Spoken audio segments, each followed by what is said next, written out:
আসসালামু আলাইকুম বন্ধুরা, কেমন আছেন আপনারা সবাই? তো বাজার থেকে আমরা ইলিশ মাছ কিনে নিয়ে আসছিলাম। তো বিশ্বাস করুন, ইলিশ মাছটা এত ভালো ছিল বলার থেকে বাইরে। খুবই ভালো দামে আসলে ইলিশ মাছটা কিনেছিলাম, বাট ইলিশ মাছটা ছিল একদম পদ্মার ইলিশ। আর পদ্মার ইলিশ দেখতে একদম সাদা হয়। তো আজকে একটা দারুণ রেসিপি শেয়ার করব। এখানে আমরা তেলটাকে গরম করে নিয়েছি। এখানে দিয়ে দিলাম 4-5টা বড় বড় পেঁয়াজ, বড় সাইজের পেঁয়াজ, কিন্তু এটা ছোট সাইজের পেঁয়াজ না। তো আজকে হচ্ছে পাতুরি বলে, ইলিশের পাতুরি এত মজা লাগে। আমাদের গ্রাম বাংলায় অনেকে বলে ইলিশ মাছের দো পেঁয়াজা, ঠিক আছে? তো আজকে এই পাতুরির রেসিপিটা একবার বাসায় তৈরি করে খাবেন, একদম ইলিশ মাছের এই পাতুরির রেসিপির আপনি ফ্যান হয়ে যাবেন। খুবই সহজে কিন্তু এই পাতুরির রেসিপিটা করা যায়। এখানে প্রায় 9-10টার মতো আমরা কাঁচামরিচ নিয়েছি, কুচি করে মাঝখান দিয়ে ফেলে নিয়েছি। আর আমার কাছে না ইলিশ পাতুরি খেতে এত বেশি ভালো লাগে বলার থেকে বাইরে। ইলিশ মাছ আমাদের বাঙালির প্রত্যেকটা ঘরের মানুষের খুবই পছন্দ। ইলিশ মাছের ঘ্রাণ, ইলিশ মাছের স্বাদ মনে পড়িয়ে দেয় যে আমরা বাঙালি। তো আমরা উপর দিয়ে লবণটাকে ছড়িয়ে দিলাম।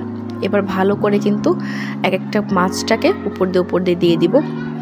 ক্যামেরায় বোঝা যাচ্ছে কিনা ইলিশ মাছগুলো কেমন, কিন্তু বিশ্বাস করুন ইলিশ মাছগুলো সত্যি অনেক ভালো ছিল, একদম পদ্মার ইলিশ ছিল। আর ইলিশের যে ঘ্রাণটা না, যখন রান্নাটা হচ্ছিল না, একদম আমার নাকের ভিতর চলে আসছিল। আর এমন একটা রেসিপি থাকলে মনে হয় এক প্লেট ভাতের থেকেও বেশি ভাত খাওয়া যায়।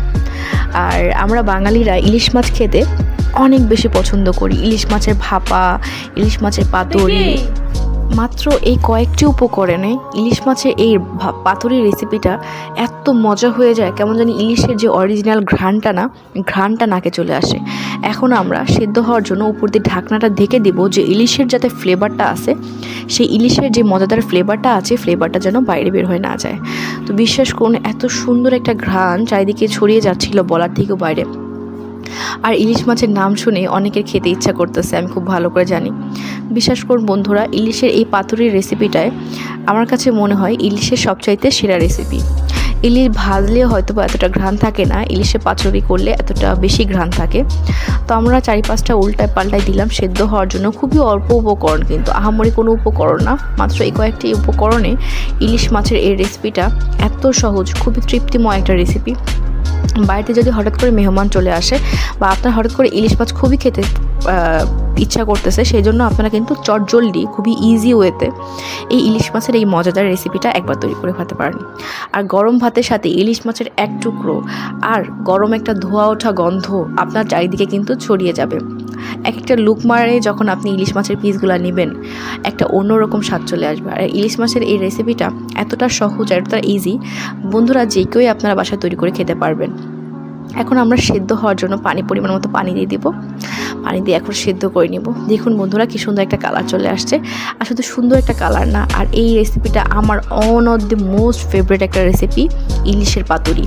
তো এই ইলিশের পাতুরি কে কে বাসায় খেয়েছেন বা করে খাবেন অবশ্যই কমেন্টে জানাবেন। আপনাদের কাছে মনে হচ্ছে একটা সাধারণ রেসিপি, বাট এইটা কিন্তু একদম সাধারণ রেসিপি না। এটা ইলিশের সবচাইতে একটা সেরা রেসিপি, যাকে বলে ইলিশের সম্পূর্ণ ঘ্রাণটা আপনারা পাবেন এবং সম্পূর্ণ টেস্টটা বুঝতে পারবেন যে আসলে কতটা মজা হয়। এখন আমরা স্বাদ মতো লবণ দিয়ে দিব। আসলে যখন আমি ভাতের লোকমাটা নেই, তখন মনে হয় একটু লবণ হইলে ভালো হইতো। আর বিশেষ করে ইলিশের এই রেসিপিটা যখন বাসায় করা হয়, তখন আমি 2-3 পিস বড় বড় সাইজের ইলিশ মাছ নিজেই খেয়ে ফেলি, কাউকে হয়তো বা ভাগে রাখিও না, কারণ ইলিশ মাছটা আমার অনেক বেশি পছন্দ। আর এই ইলিশ মাছেরগুলো না ডিমও হয়েছিল, আর ছোট ছোট ডিম আর একটু বড় বড় ডিম, মানে সব খেয়ে ফেলছি আমি। আমার কাছে এত বেশি ভালো লাগছিল ইলিশ মাছটা। বন্ধুরা আজকের এই ইলিশ পাতুরির রেসিপিটা আপনাদের কাছে কেমন লাগলো অবশ্যই কমেন্টে জানাবেন। আর আমার একটা পছন্দের ইলিশের রেসিপি আজকে আপনার সাথে শেয়ার করলাম। আর ইলিশ মাছের ঘ্রাণটা যখন নাকে আসতেছিল না বন্ধুরা, এত ভালো লাগতেছিল বলার থেকেও বাইরে।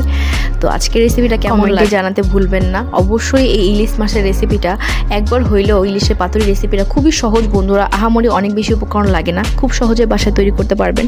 আমার কাছে খুবই ভালো লাগছে, আশা করব আমার প্রিয় বন্ধুদের কাছেও খুবই ভালো লাগবে। তাই এখানেই শেষ করে দিলাম।